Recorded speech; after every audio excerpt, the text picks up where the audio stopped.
우리가 세상을 보고, 듣고, 느끼는 거, 이거 뇌가 어떻게 하는 걸까요? 혹시 궁금해 보신 적 없으세요? 자, 지금부터 우리 뇌의 가장 큰 미스터리 중 하나, 바로 그 비밀을 한번 파헤쳐 보겠습니다. 모든 건 사실 이 하나의 질문에서부터 시작해요. 한번 생각해 보세요. 어떻게 뇌의 한 부분이 시각, 청각, 언어, 촉각, 이 전혀 다른 일들을 전부 다 해낼 수 있을까요? 좀 이상하지 않나요? 이 미스터리의 열쇠를 쥔 곳이 바로 신피질이라고 불리는 뇌의 바깥층인데요. 쭈글쭈글 하잖아요. 근데 이걸 만약에 쭉 펼치면 와, 크기가 무려 작은 책상 하나를 다 덮을 정도라고 해요. 엄청나죠? 자, 이 미스터리를 풀 첫 번째 단서가 등장합니다. 바로 신경과학자 버넌 마운트캐슬이라는 분이 제시한 당시로서는 정말 파격적인 아이디어였어요. 마운트캐슬이 뭘 했냐면요. 신피질을 현미경으로 아주 자세히 들여다본 거예요. 뉴런들이 어떻게 연결돼서 작동하나? 하고 봤더니 진짜 깜짝 놀랄 만한 공통점 3가지를 발견하게 됩니다. 그리고 이 발견들을 바탕으로 정말 대담한 결론을 내립니다. 뭐냐면 신피질은 사실 부위마다 하는 일이 다른 게 아니다. 그냥 기둥 모형의 똑같은 회로가 수없이 반복되는 구조일 뿐이다 라는 거였죠. 당시로서는 정말 상상하기 힘든 주장이었어요. 이게 도대체 무슨 소리일까요? 쉽게 말해서 우리 뇌에서 시각을 담당하는 부분이 뭐 특별한 보기 기능이 있어서 보는 게 아니라는 거예요. 그냥 눈이라는 카메라에 연결되어 있으니까 보는 일을 하는 거죠. 만약 이 부분을 귀라는 마이크에 연결했다면 그럼 소리를 처리했을 거라는 겁니다. 정말 신기하죠? 에이, 설마 이게 진짜일까 싶죠? 그래서 2000년에 과학자들이 진짜 기발한 실험을 하나 합니다. 어린 페럿의 뇌를 수술해서요. 눈에서 들어오는 시각 신호를 원래 가야 할 시각 피질이 아니라 소리를 듣는 청각 피질로 연결을 바꿔버린 거예요. 그럼 어떻게 될까요? 당연히 앞을 못 볼 거라고 생각했겠죠. 그런데 결과는 와, 정말 모두를 충격에 빠뜨렸습니다. 페럿이 청각 피질을 사용해서 보는 데 성공한 겁니다. 자, 이제 두 번째 단서로 넘어가 볼게요. 이번 단서는 무슨 어려운 실험실 얘기가 아니에요. 바로 여러분, 우리 자신의 경험 속에 숨어 있습니다. 우린 뇌가 세상을 인식하는 방식이 사실 좀 특이하거든요. 이미 19세기에 과학자들이 발견한 건데요. 우리의 지각이라는 게 그냥 현실을 사진 찍듯이 기록하는 게 아니라는 걸 보여주는 아주 이상한 속성, 3가지가 있다는 걸 알아냈어요.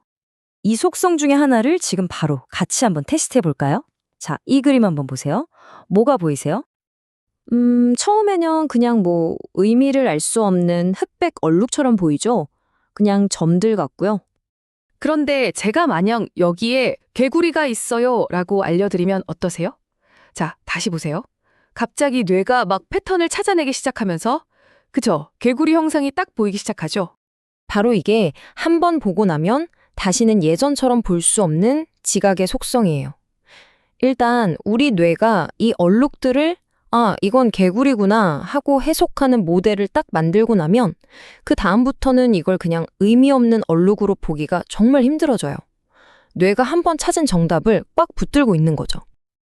자, 그럼 지금까지 나온 2가지 단서. 첫 번째, 뇌는 사실 똑같은 알고리즘의 반복이다. 2번째, 우리의 지각은 뭔가 속임수 같다. 이 둘 사이에 도대체 어떤 연결고리가 있는 걸까요? 사실 이 아이디어의 뿌리는 19세기로 거슬러 올라가요. 헤르만 폰 헬름홀츠라는 물리학자가 이런 말을 했거든요.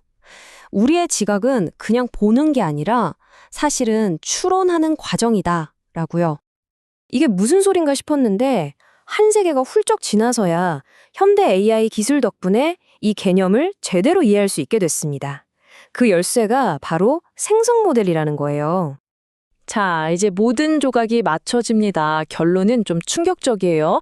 우리가 세상을 인식하는 건 창문으로 바깥을 내다보듯이 수동적으로 정보를 받아들이는 게 아니라는 겁니다. 오히려 그 반대예요. 뇌가 먼저 세상은 이럴 것이다라고 예측하고 일종의 환각을 만들어내요. 그리고 실제 눈이나 귀로 들어오는 감각 데이터랑 비교하면서 내가 생각한 거랑 좀 다르네? 하면서 계속 수정해 나가는 과정이라는 거죠. 한마디로 통제된 환각인 셈입니다. 그리고 이렇게 세상을 예측하는 놀라운 능력은 당연히 하루아침에 뿅 하고 생긴 게 아니에요.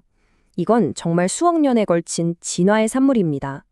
아주 먼 옛날 원시적인 동물이 그냥 자극에 반사하는 수준에서 시작해서 좀 더 진화한 척추동물은 미래의 보상을 예측하게 됐고요. 마침내 우리 포유류에 이르러서는 신피지를 이용해서 세상의 모든 감각 데이터를 예측하는 지금과 같은 엄청난 예측 기계로 발전하게 된 겁니다. 근데 뇌는 도대체 왜 이렇게까지 복잡한 예측 기계를 만들어낸 걸까요? 그냥 보이는 대로만 살면 안 되나? 그 이유는 바로 이 예측 기계가 우리에게 엄청난 선물을 주기 때문입니다. 바로 상상력이라는 초능력이죠. 이게 진짜 멋진 부분인데요. 뇌를 스캔해보면 정말 놀라운 걸 볼 수 있어요. 우리가 사과를 실제로 볼 때 활성화되는 뇌 부위랑 눈을 감고 사과를 상상할 때 활성화되는 뇌 부위가 정확히 똑같다는 겁니다. 그러니까 지각과 상상력은 사실상 같은 하드웨어를 쓰는 동전의 양면 같은 거였어요. 그럼 상상력의 정체는 뭘까요? 간단해요. 외부에서 들어오는 감각 데이터 없이 뇌의 생성 모델이 그냥 혼자서 시뮬레이션을 돌려보는 거예요. 현실 세계와 연결을 잠시 끊고 말이죠. 바로 이 능력 덕분에 우리가 미래를 계획하고 새로운 걸 발명하고 예술 작품을 만들어내는 이 모든 창의적인 활동이 가능한 겁니다. 정말 대단하지 않나요? 그리고 흥미롭게도 메타의 AI 책임자인 얀 르쿤 같은 세계적인 전문가들은 바로 이 세상에 대한 모델을 스스로 만드는 능력이야말로 지금의 최첨단 AI에게 가장 부족한 부분이라고 지적합니다. 뇌는 이미 해내고 있는 걸 말이죠.